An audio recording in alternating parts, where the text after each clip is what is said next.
Okay, thank you very much. This is big stuff. We appreciate you being here. Late last night and early today, at my direction, the United States Armed Forces conducted an extraordinary military operation in the capital of Venezuela. Overwhelming American military power, air, land, and sea, was used to launch a spectacular assault. And it was an assault like people have not seen since World War II. It was a force against a heavily fortified military fortress in the heart of Caracas to bring outlaw dictator Nicolas Maduro to justice. This was one of the most stunning, effective, and powerful displays of American military might and competence in American history. And if you think about it, we've done some other good ones, like the attack on Soleimani, the attack on al-Baghdadi, and the obliteration and decimation of the Iran nuclear sites just recently in an operation known as Midnight Hammer. All perfectly executed and done. No nation in the world could achieve what America achieved yesterday, or frankly in just a short period of time. All Venezuelan military capacities were rendered powerless as the men and women of our military, working with U.S. law enforcement, successfully captured Maduro in the dead of night. It was dark. The lights of Caracas were largely turned off due to a certain expertise that we have. It was dark and it was deadly. But captured along with his wife, Celia Flores, both of whom now face American justice.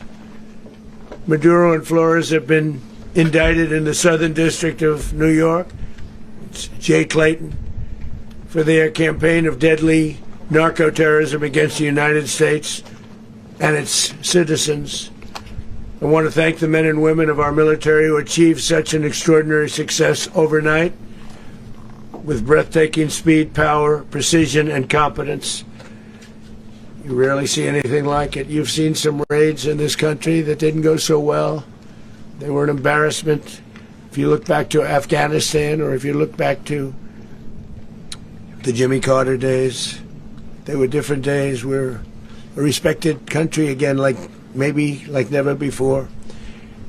These highly trained warriors, operating in collaboration with U.S. law enforcement, caught them in a very ready position. They were waiting for us. They knew we had many ships out in the sea. We were just sort of waiting. They knew we were coming. So they were in what's called a ready position. But they were completely overwhelmed and very quickly incapacitated.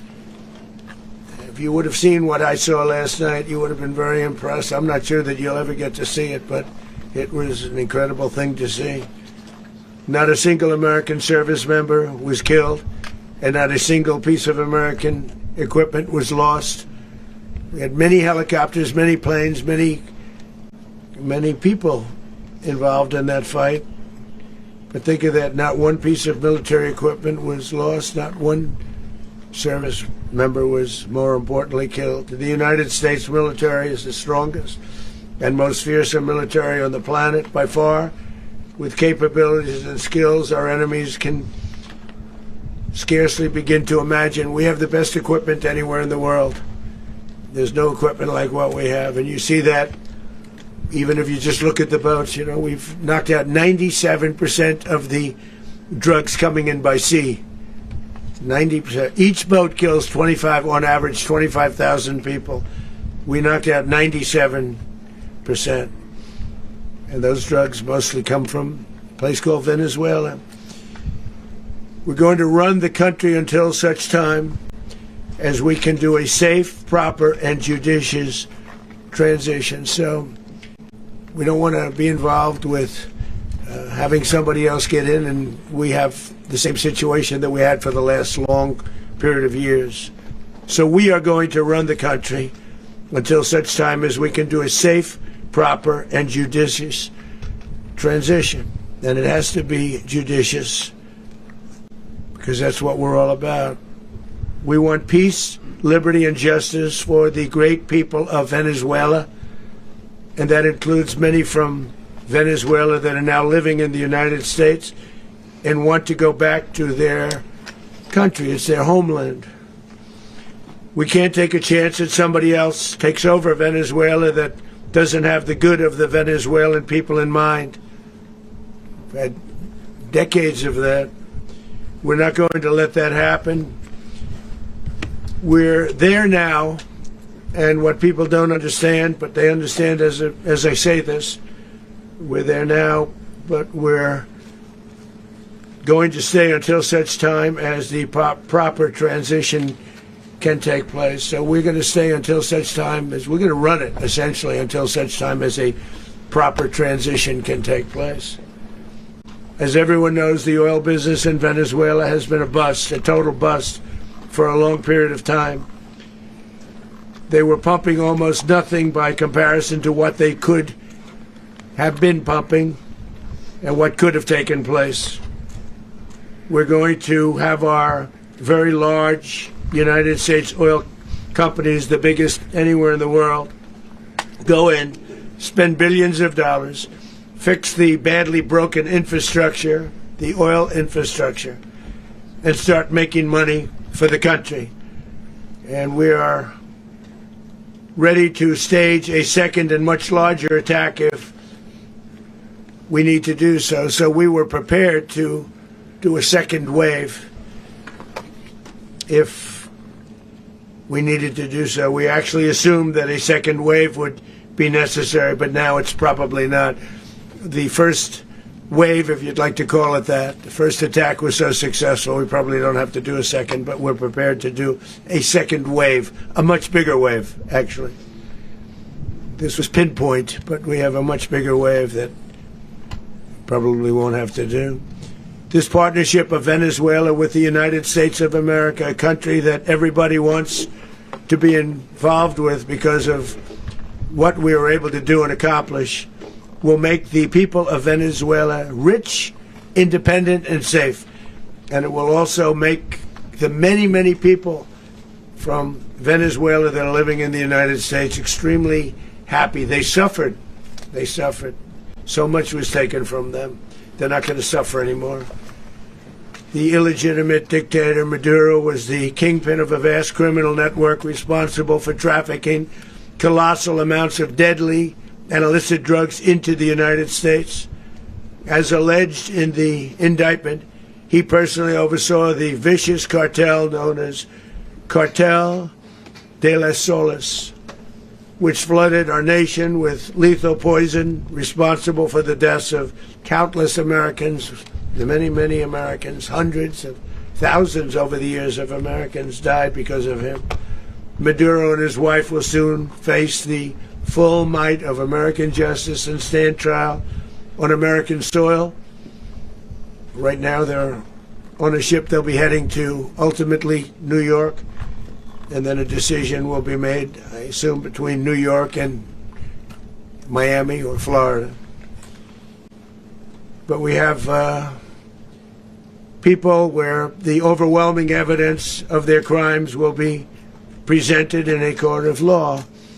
And I've seen it. I've seen what we have. It's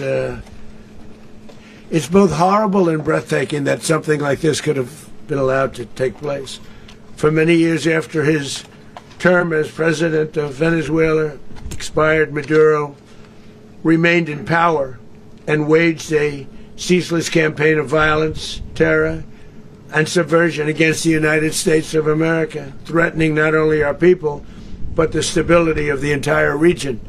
And you all saw it. In addition to trafficking gigantic amounts of illegal drugs that inflicted untold suffering and human destruction all over the country, all over in particular the United States.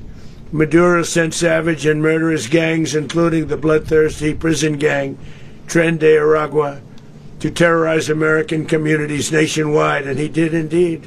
They were in Colorado. They took over apartment complexes. They cut the fingers off people if they called police. They were brutal, but they're not so brutal now. And I just have to congratulate our military, Pete and everybody, and our National Guard, because the job that they've done, whether it's in Washington, D.C., where we have a totally safe city, where it was one of the most unsafe cities anywhere in the world, frankly, and now we have no crime in Washington, D.C. We haven't had a killing. We had the terrorist attack a few weeks ago.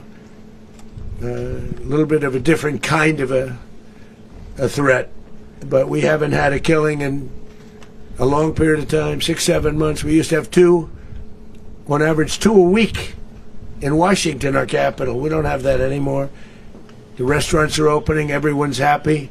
They're going, they're walking their daughters, they're walking their children, their wives, they walk to restaurants. Restaurants are opening all over Washington, D.C.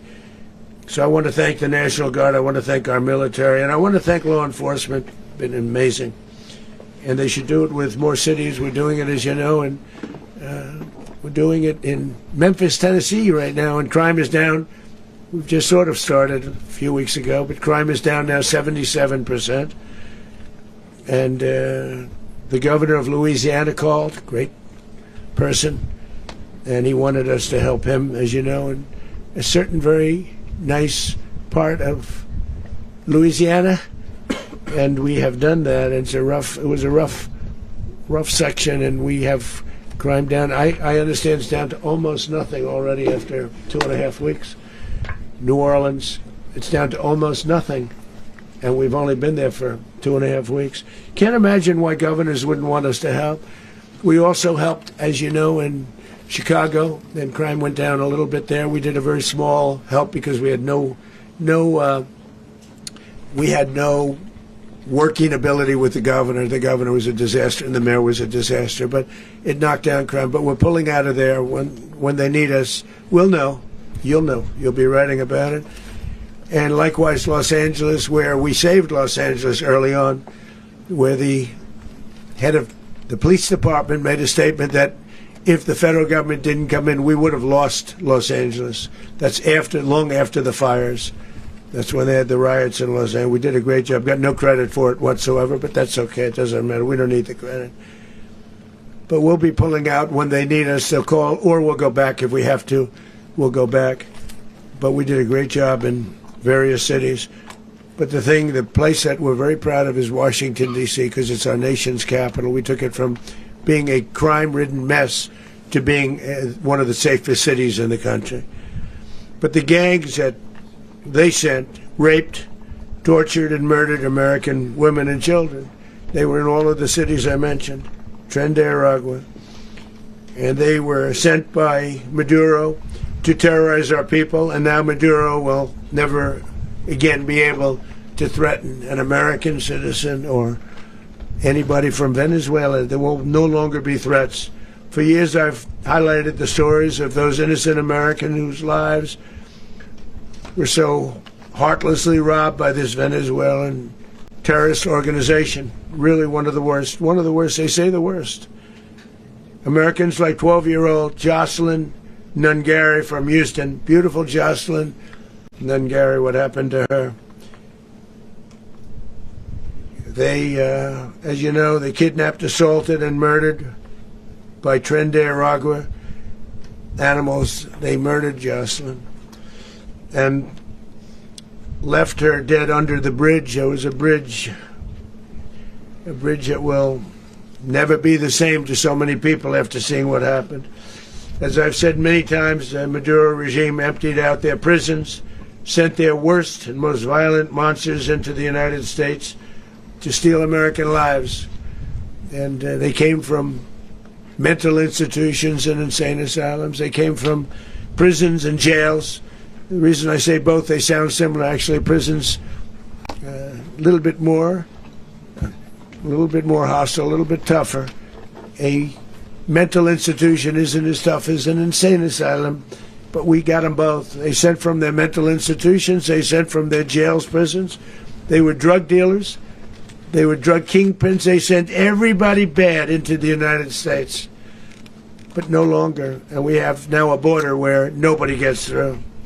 In addition, Venezuela unilaterally seized and sold American oil, American assets, and American platforms, costing us billions and billions of dollars.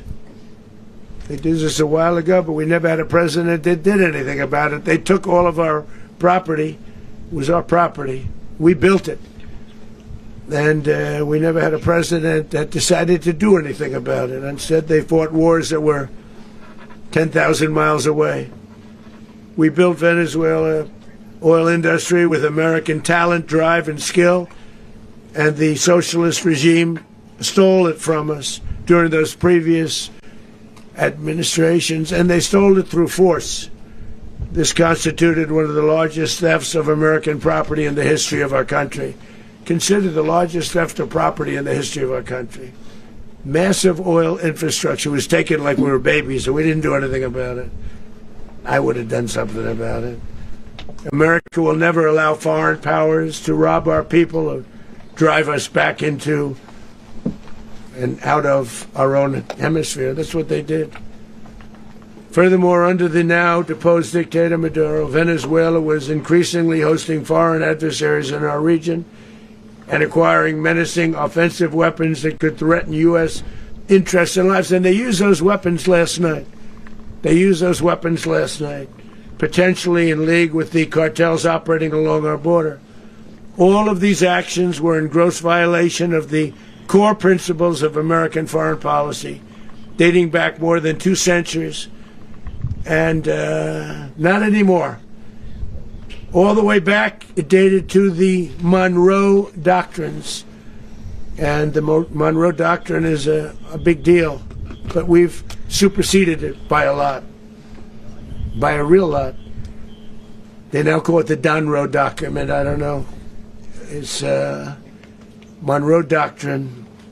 We sort of forgot about it. It was very important, but we forgot about it. We don't forget about it anymore. Under our new national security strategy, American dominance in the Western Hemisphere will never be questioned again. Won't happen. So just in concluding, for decades, other administrations have neglected or even contributed to these growing security threats in the Western Hemisphere. Under the Trump administration, we are reasserting American power in a very powerful way in our home region.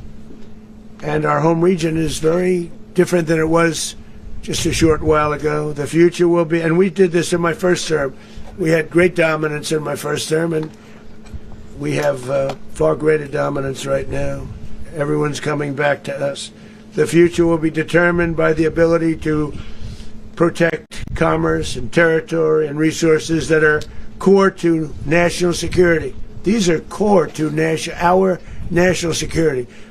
Just like tariffs are, they've made our country rich, and they've made our national security stronger than ever before.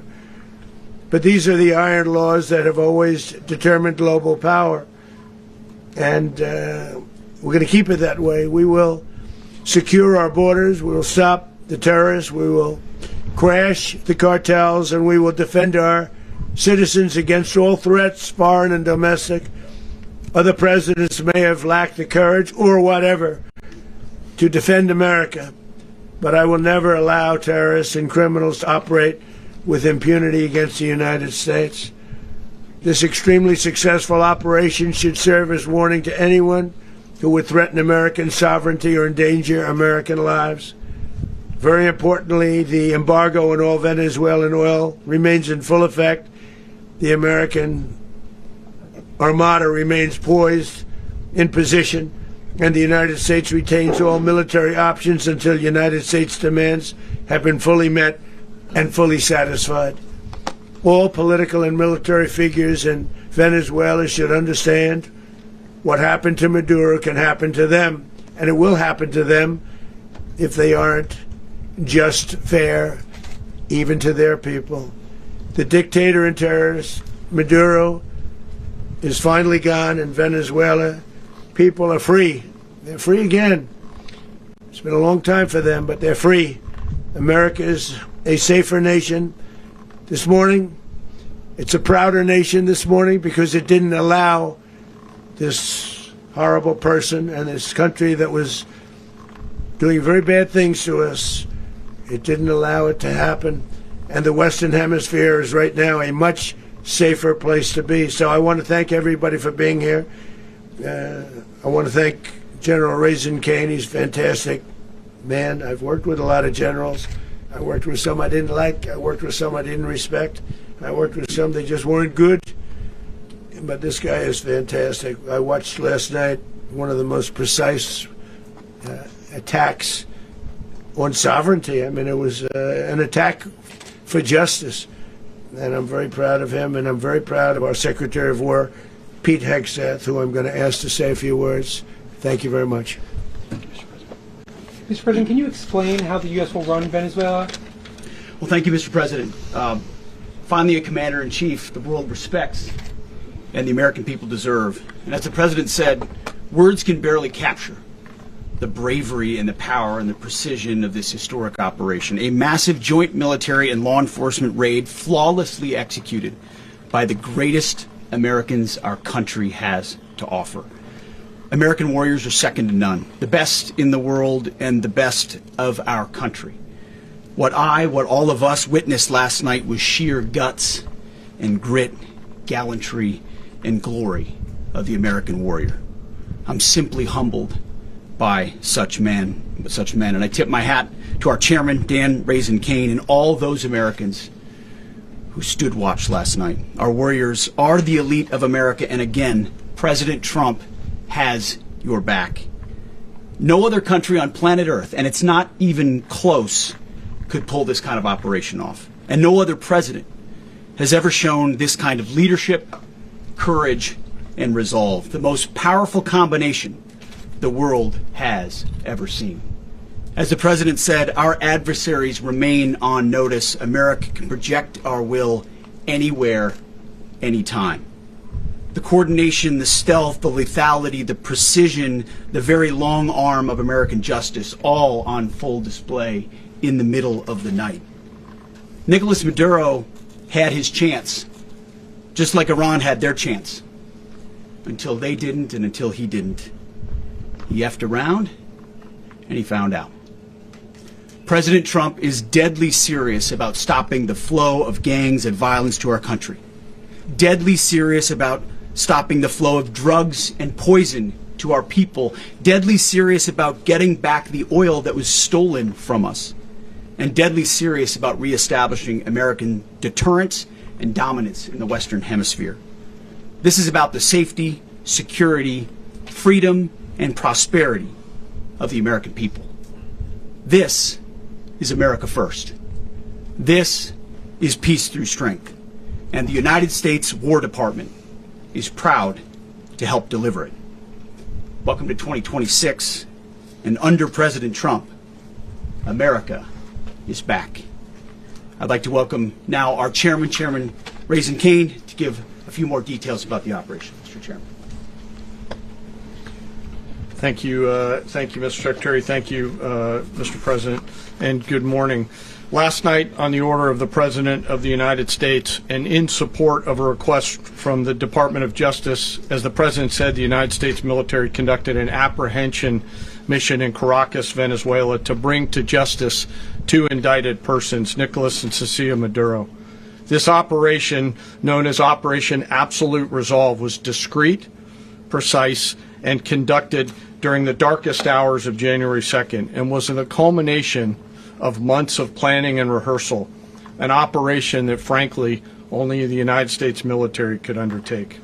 What I'd like to do this morning is talk to you through some of the preparation and the details without compromising any of our tactics, techniques, and procedures. There is always a chance that we'll be tasked to do this type of mission again. Our interagency work began months ago and built on decades of experience of integrating complex air, ground, space, and maritime operations.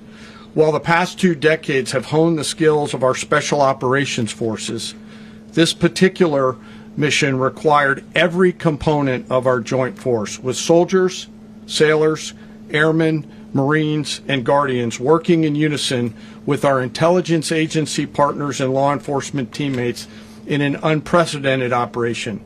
We leveraged our unmatched intelligence capabilities and our years of experience in hunting terrorists, and we could not have done this mission without the incredible work by various intelligence agencies, including the CIA, NSA, and NGA. We watched, we waited, we prepared, we remained patient and professional. This mission was meticulously planned, drawing lessons from decades of missions over the last many years, many missions over these last many years. This was an audacious operation that only the United States could do. It required the utmost of precision and integration within our joint force. And the word integration does not explain the sheer complexity of such a mission. An extraction so precise it involved more than 150 aircraft launching across the Western Hemisphere in close coordination, all coming together in time and place to layer effects for a single purpose: to get an interdiction force into downtown Caracas while maintaining the element of tactical surprise. Failure of one component of this well-oiled machine would have endangered the entire mission, and failure is never an option for America's joint force. Those in the air over Caracas last night were willing to give their lives for those on the ground and in the helicopters. Let me talk a little bit about the preparation. After months of work by our intelligence teammates to find Maduro and understand how he moved, where he lived, where he traveled, what he ate, what he wore, what were his pets, in early December, our force was set pending a series of aligned events. Key was choosing the right day to minimize the potential for civilian harm and maximize the element of surprise, and minimize the harm to the indicted personnel so, as the President said, they could be brought to justice. And as the President said earlier today, weather in Venezuela is always a factor this time of the year.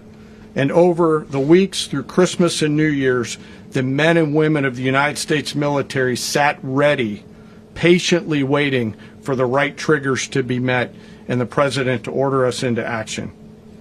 Last night, the weather broke just enough, clearing a path that only the most skilled aviators in the world could maneuver through. Ocean, mountain, low cloud ceilings, but when tasked with a mission, this organization does not quit. At 10:46 p.m. Eastern Time last night, the President ordered the United States military to move forward with this mission. He said to us, and we appreciate it, Mr. President, good luck and Godspeed. And those words were transmitted to the entire joint force. Over the course of the night, aircraft began launching from 20 different bases on land and sea across the Western Hemisphere. In total, more than 150 aircraft, bombers, fighters, intelligence, reconnaissance, surveillance, rotary wing were in the air last night. Thousands and thousands of hours of experience were airborne. Our youngest crew member was 20, and our oldest crew member was 49. And there's simply no match for American military might. As the night began, the helicopters took off with the extraction force, which included law enforcement officers, and began their flight into Venezuela at 100 feet above the water. As they approached Venezuelan shores, the United States began layering different effects provided by Spacecom, Cybercom, and other members of the interagency to create a pathway. Overhead, those forces were protected by aircraft from the United States Marines, the United States Navy, the United States Air Force, and the Air National Guard. The force included F-22s, F-35s, F-18s, EA-18s, E-2s, B-1 bombers, and other support aircraft, as well as numerous remotely piloted drones. As the force began to approach Caracas, the Joint Air Component began dismantling and disabling the air defense systems in Venezuela, employing weapons to ensure the safe passage of the helicopters into the target area. The goal of our air component is, was, and always will be to protect the helicopters and the ground force and get them to the target and get them home. As the force crossed the last point of high terrain where they'd been hiding in the clutter, we assessed that we had maintained totally the element of surprise. As the helicopter force ingressed towards the objective at low level, we arrived at Maduro's compound at 1:01 a.m. Eastern Standard Time, or 2:01 a.m. Caracas local time, and the apprehension force descended into Maduro's compound and moved with speed, precision, and discipline towards their objective and isolated the area to ensure the safety and security of the ground force while apprehending the indicted persons. On arrival into the target area, the helicopters came under fire, and they replied with that fire with overwhelming force in self-defense. One of our aircraft was hit but remained flyable, and as the President said earlier today, all of our aircraft came home, and that aircraft remained flyable during the rest of the mission. As the operation unfolded at the compound, our air and ground intelligence teams provided real-time updates to the ground force, ensuring those forces could safely navigate the complex environment without unnecessary risk. The force remained protected by overhead tactical aviation. Maduro and his wife, both indicted, gave up and were taken into custody by the Department of Justice, assisted by our incredible U.S. military with professionalism and precision, with no loss of U.S. life. After securing the indicted persons, the force began to prep for departure. Helicopters were called in to exfiltrate the extraction force, while fighter aircraft and remotely piloted aircraft provided overhead coverage and suppressive fire. There were multiple self-defense engagements as the force began to withdraw out of Venezuela. The force successfully exfiltrated and returned to their afloat launch bases, and the force was over the water at 3:29 a.m. Eastern Standard Time with indicted persons on board. And both Maduro and his wife were embarked aboard the USS Iwo Jima. In closing, what we've witnessed today is a powerful demonstration of America's joint force. We think, we develop, we train, we rehearse, we debrief, we rehearse again and again, not to get it right, but to ensure that we cannot get it wrong. Our jobs are to integrate combat power so when the order comes, we can deliver overwhelming force at the time and the place of our choosing against any foe anywhere in the world. I am immensely proud today of our joint force and filled with gratitude to represent them here today.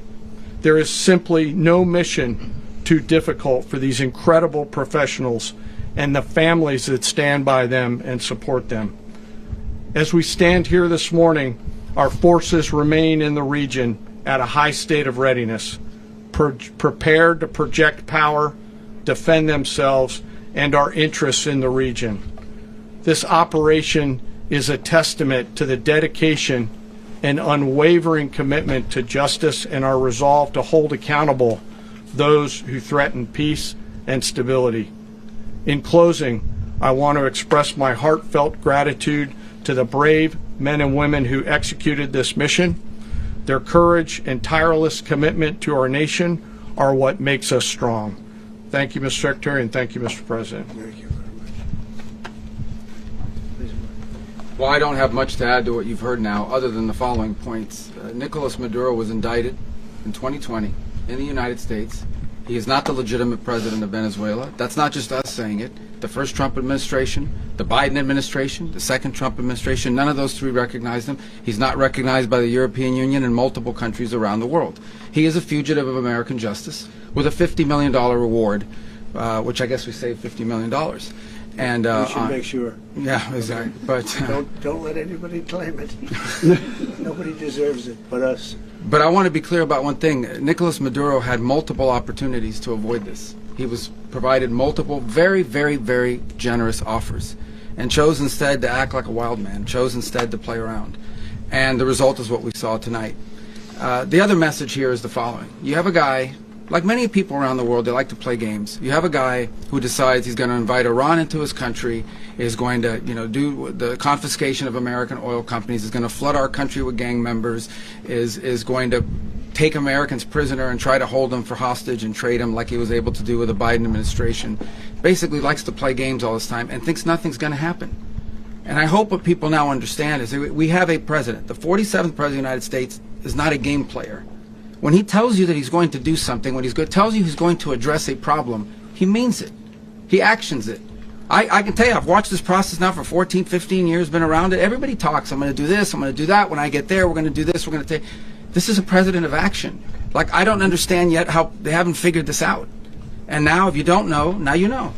Because this is the way it's going to play out. And I think people need to understand that this is not a president that just talks and does letters and press conferences. And, if he says he's serious about something, he means it. And this is something that was a direct threat to the national interest of the United States. And the president addressed it.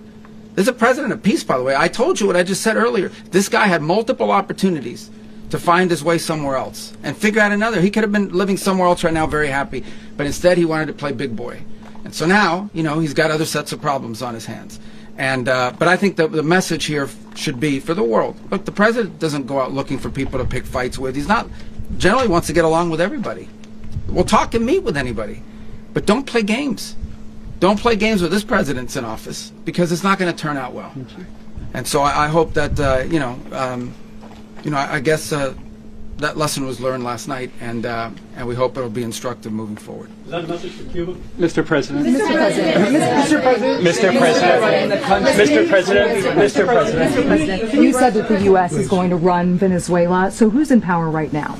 Well, we're going to be running it with a group, and we're going to make sure it's run properly. We're going to rebuild the oil infrastructure, which will cost billions of dollars. It'll be paid for by the oil companies directly.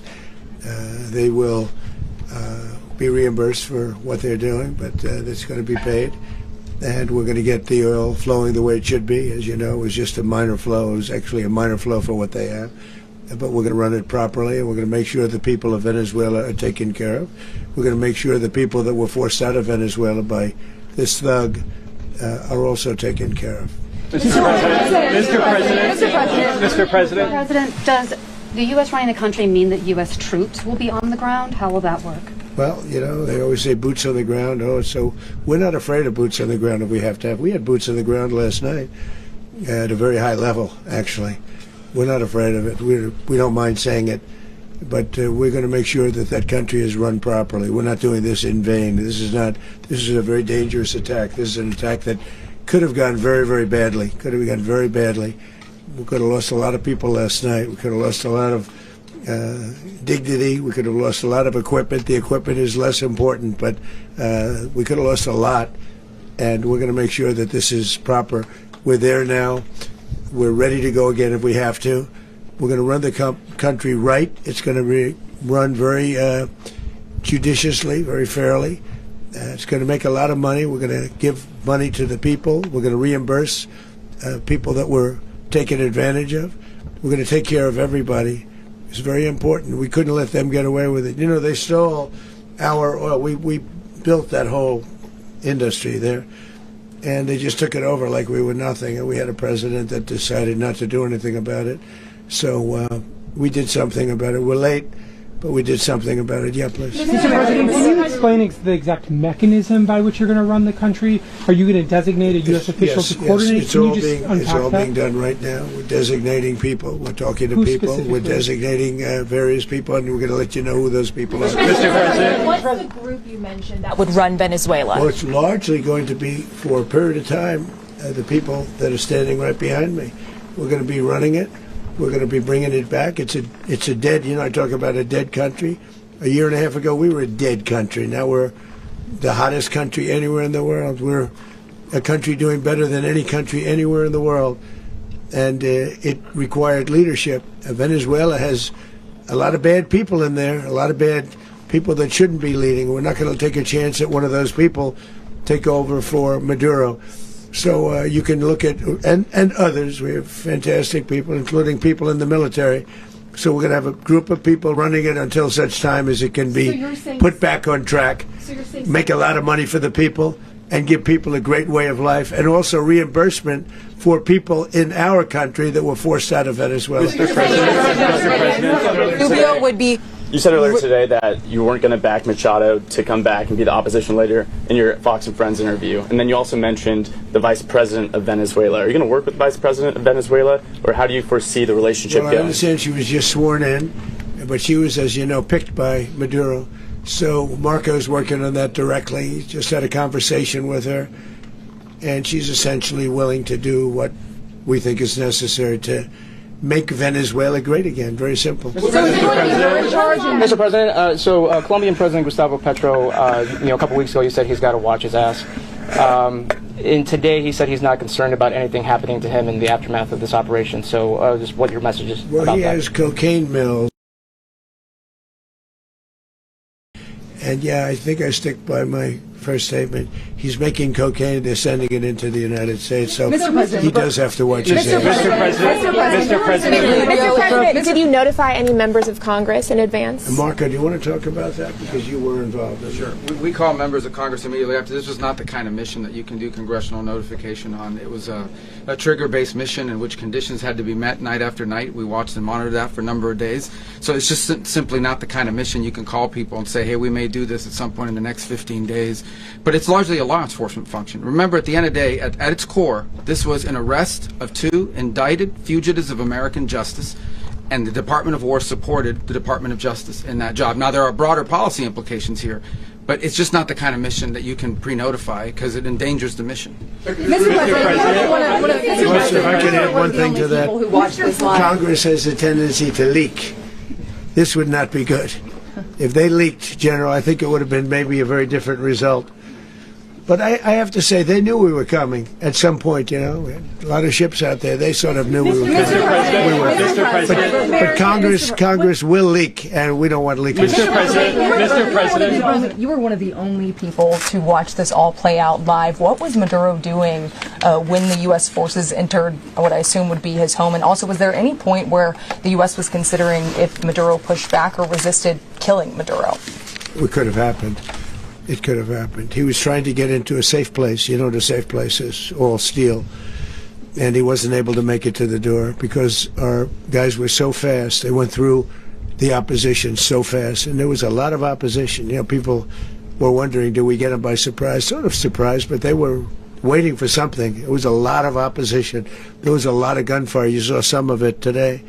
But he was trying to get to a safe place, which wasn't safe because we would have had the door blown up in about 47 seconds, they say on average, regardless of how thick the steel was. It was a very thick door. It was a very heavy door, but he was unable to get to that door. He made it to the door. He was unable to close it. So where is Maduro going to be? Go ahead, finish. Where is Maduro going to be in the time being right now? Do you know his exact Well, whereabouts? eventually, ultimately, in the near future, he's going to be brought to New York. And where is he going to be held? Where is he going to be held in New York? Do you know? That's going to be up to the officials that do these things. Mr. President, the U.S. has something of a mixed track record of ousting dictators without necessarily a plan for what comes afterwards. Not with Did me, that weigh on your decision Well, that's making? when we had different presidents, but with me, that's not true. With me, we've had a perfect track record of winning. We win a lot, and we win. If you look at Soleimani, you look at al-Baghdadi, you look at the Midnight Hammer. Midnight Hammer was incredible. Right now, you wouldn't have peace in the Middle East. We have essentially peace in the Middle East because of that. If we weren't successful with Midnight Hammer, you wouldn't have peace in the Middle East. So with me, you've had a lot of victory. You've had only victories. You've had no losses. Yeah. Mr. President, can you? How long do you expect the U.S. to run Venezuela, and how soon do you want the Venezuelan people to hold elections? So I'd like to do it quickly, but it takes a period of time. You know, we're rebuilding. We have to rebuild their whole infrastructure. The infrastructure is rotted. It's actually very dangerous. It's blow-up territory. Oil is very dangerous. It's a very dangerous thing to take out of the ground. It can kill a lot of people. It has killed a lot of people doing just that. The infrastructure is old. It's rotted. Much of it is stuff that we put there 25 years ago, and we're going to be replacing it. And we're going to take a lot of money out so that we can take care of the country. Are you saying that Secretary Rubio and Mr. President, China, Russia, and Iran have interests in Venezuela. How does this operation affect your relationships with them when it comes to the oil and drugs? In terms of China and Russia, Russia when we get things straightened out. But in terms of other countries that want oil, we're in the oil business. We're going to sell it to them. We're not going to say we're not going to. In other words, we'll be selling oil. Probably in much larger doses because they couldn't produce very much because their infrastructure was so bad. So we'll be selling large amounts of oil to other countries, many of whom are using it now, but I would say many more will come. Are you saying that, Mr. President, are you saying that? Mr. President, thank you. What is your message to the people of Venezuela today? Of course, the civilian population specifically, they have a lot of questions. What is your message to the people of Venezuela? That you're going to have peace, justice. You're going to have some of the riches that you should have had for a long period of time. It was stolen from you. But you're going to have peace and you're going to have safety. You're going to have justice. You're going to have a country. You're going to have a real country. You're going to have potentially a great country. You know, if you go back 20 years, maybe even a little longer ago, that was a great country. And they destroyed it. Remember I said that if we lose this election, the United States will be Venezuela on steroids. That's what would have happened. Had we lost the election, the 2024 election, we suffered so badly. When you look at the border from 2020, what they did, what Joe Biden administration did to our country should never be forgotten. But if we had to go through another year of that, we would be exactly where Venezuela was in terms. I used to say, if they win, we're going to be Venezuela on steroids, and that's what would have happened. President, thank you. Are you saying that Secretary Hegseth and Rubio are going to be running Venezuela, and will you be sending in U.S. military troops to provide? They're going to be a team that's working with the people of Venezuela to make sure that we have Venezuela right. Because for us to just leave, who's going to take over? I mean, there is nobody to take over. You have a vice president who's been appointed by Maduro. And right now she's the vice president, and she's, I guess, the president. She was sworn as president just a little while ago. She had a long conversation with Marco, and she said, we'll do whatever you need. I think she was quite gracious, but she really doesn't have a choice. We're going to have this done right. We're not going to just do this with Maduro, then leave like everybody else, leave and say, let it go to hell.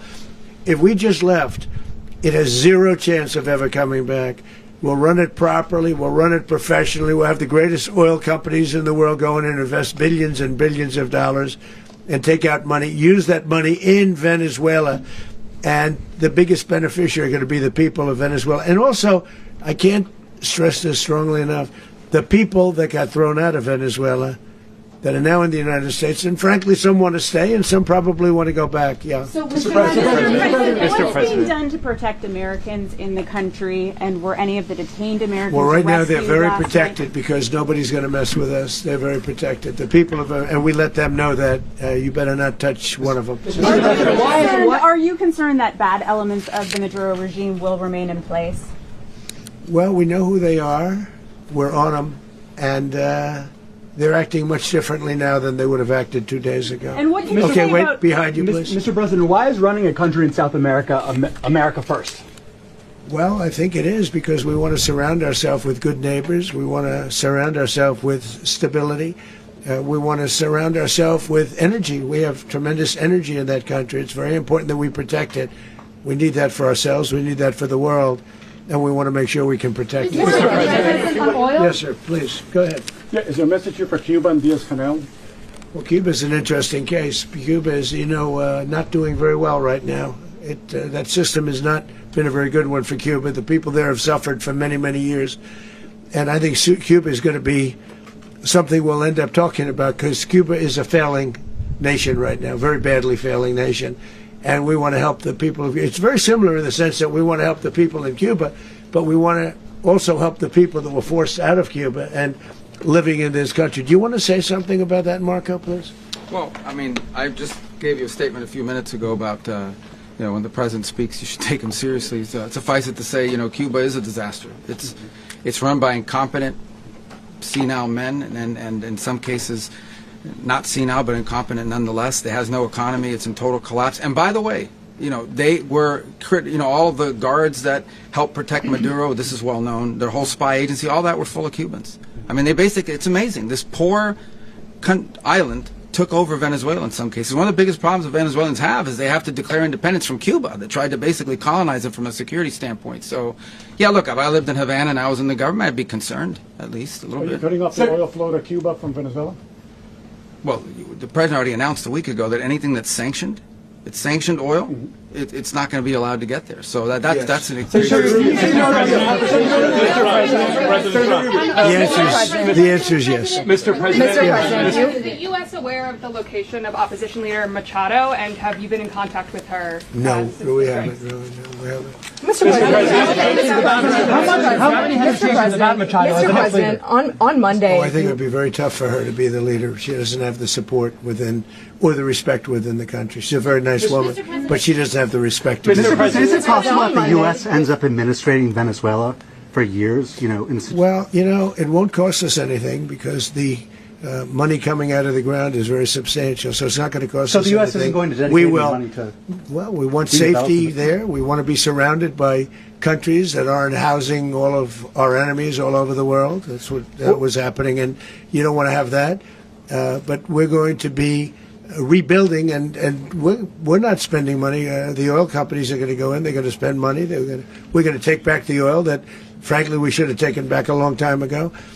A lot of money is coming out of the ground. We're going to get reimbursed for all of that. We're going to get reimbursed for everything that we spend. So it's going to be a very important. This is a very big evening that took place last night. We have to be surrounded by safe, secure countries, and we also have to have energy. Very important. We have to have energy that's real energy, not where they're getting 4% and 5% of the energy out of the ground. You take a look. It was such a disaster. So what's going to happen with Venezuela, I think, over the next period of a year is going to be a great thing. And the people of Venezuela will be the biggest beneficiaries. Mr. President, U.S. military. Mr. President, thank you. What did you last speak to Maduro about when you spoke? And is the Well, I don't want to get into the conversations, but I did have conversations with him, and I said, you got to surrender. And I actually thought he was pretty close to doing so, but now he wished he did, yeah. Mr. President, can you explain, you said that Maduro is responsible for drug trafficking. You recently pardoned the former president of Honduras who was convicted on many drug trafficking. Can you explain how these two situations are different? And would you ever pardon Maduro? I endorsed, as you know, the winning president, the man who won in Honduras. I endorsed the man who won in Chile. I endorsed the man who won in Argentina. And we are doing very well with that whole group. What the man that I pardoned was, if you could equate it to us, he was treated like the Biden administration treated a man named Trump. That didn't work out too well for them. This was a man who was persecuted very unfairly. He was the head of the country. He was persecuted very unfairly. And there are a number of them. And we felt that it was a very unfair situation that happened to him. He's also a party member of the man who won. So obviously the people liked what I did. And one of the reasons that was done is because of the fact that the party in power felt very strongly that that man was treated very badly. I studied it very quickly, and then I studied it in great detail. I went to a lot of the people standing behind me, and they felt that that man was persecuted and treated very badly. That's why I gave him a pardon. Mr. President, you referenced boots on the ground earlier. Can you just sort of button this up? Do you envision the U.S. military having a presence in Venezuela as the U.S. runs that country? Well, no, we're going to have a presence in Venezuela as it pertains to oil, because we have to have, we're sending our expertise in. So you may need something, not very much. But no, we're going to be taking out a tremendous amount of wealth out of the ground. and that wealth is going to the people of Venezuela and people from outside of Venezuela that used to be in Venezuela. And it goes also to the United States of America in the form of reimbursement for the damages caused us by that country. So I want to thank you all very much. Thank you. Do you have one? Yes, please. You were so nice before. I'm going to give you the final question. Go Thank ahead. you, Mr. Unless it's a President. bad question, in which case I'll go 1-1. It's about who? It's about Putin, if you want. About Putin. Well, okay. That's always nice. You had a to talk phone. about Putin. You had a phone call with him on Monday. Did he talk at all about Maduro? Did y'all talk about this? No, we didn't. And We then- never spoke about Maduro. Are you mad at him right now? I mean, there's this I'm not intelligence. thrilled with Putin. I'm not thrilled with Putin. He's killing too many people. There was that I intelligence. thought that would be so. I settled 8 1/4 war. You know what the 1/4 was? Thailand and Cambodia. I did it again. They broke out, and I did it in about 5 hours, and I settled it. I'm giving myself 1/4, so I'm up to now 8 1/4. In other words, I settled the war, but then they broke out. They had a pretty bad breakout over the last 4 days. I got them to go back to peace. So I only give 1/4. I thought the easiest one would be, one of the easier ones would be Russia, Ukraine. It's not. And they both have done some pretty bad things.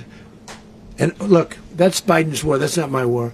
But I want to stop the lives. Did you see where last month, 30,000, it was 27,000 the month before. 30,000, mostly soldiers, were killed this last month. 30,000. I want to stop that. You know, I got NATO to pay 5% instead of the 2% that they weren't paying. They weren't paying 2, now they pay 5. And we send them a lot of munitions, we send them a lot of things, missiles and various other things, a lot. And they pay. The United States is not losing money. We're probably making money on that. It's the last thing I care about. I just want to stop all those people. We're losing 25, 30,000 human beings that come from 2 places that are very far away. But if I can stop, because it's something I've been pretty good at doing, deals, I guess. It's all a deal. Life is a big deal. But if I can stop that war and stop 30,000 young people, in addition to the fact that people are being killed in Kiev, people are being killed in other cities throughout, you know, a much smaller number, but they're being killed, viciously killed.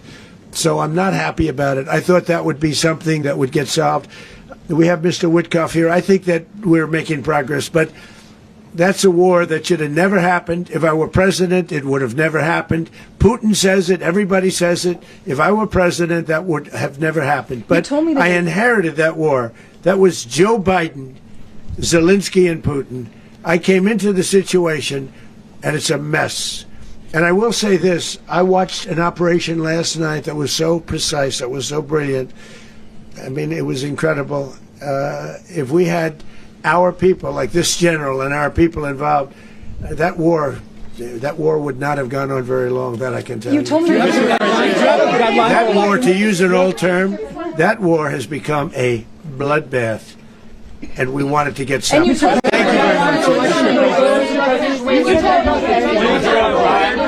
Are you concerned a rogue Venezuelan general can take over the country? Can you talk about your conversation with the vice president?